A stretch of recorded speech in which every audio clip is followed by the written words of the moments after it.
বাংলাদেশকে যদি আমরা সামনে এগিয়ে নিয়ে যেতে চাই, কোন জনগোষ্ঠীকে পিছনে ফেলে রেখে আমরা এগোতে পারবো না। অনেকেই বাংলাদেশের বাইরে একটা স্বপ্ন নিয়ে দেশের মাটিতে পা দিয়েছে। স্বপ্নটা কি? জল, মদ, ধর্ম, বর্ণ 60% মুসলমান। সেখানে 28 থেকে 29% বুদ্ধিস্ট, চাইনিজ। সেখানে 10 থেকে 12% হিন্দু ভাইরা আছে। কি চমৎকার একটা দেশ! এর বাইরে শত শত উপজাতিরা এখানে আছে। সবাইকে নিয়ে একটা দেশ গড়েছে। ঐক্যবদ্ধভাবে দেশটা কত দূর এগিয়ে গেছে।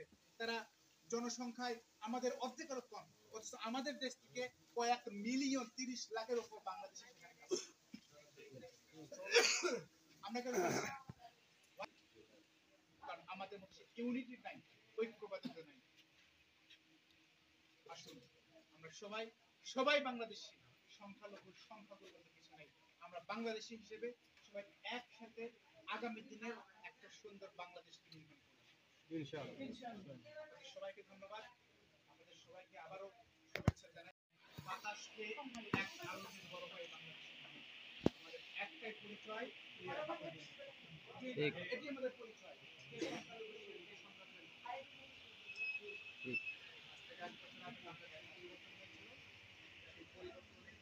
আমরা আমাদের জায়গা থেকে চেষ্টা করেছিলাম আমাদের হিন্দু ভাইদের যারা মন্দিরে ব্যবসা প্রতিষ্ঠানে বাড়ি ঘর দেখেও চেষ্টা করেছিলাম একসাথে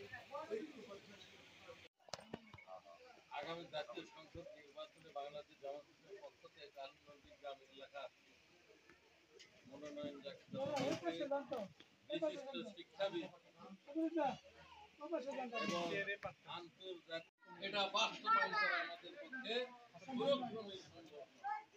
এই জন্য বাংলাদেশ জামাত ইসলামী মনে করে যে আপনাদের এই দেশ গড়ার জন্য কাজ করব, এই দেশকে একটি সুখী সমৃদ্ধশালী রাষ্ট্র হিসেবে গড়ে তুলব।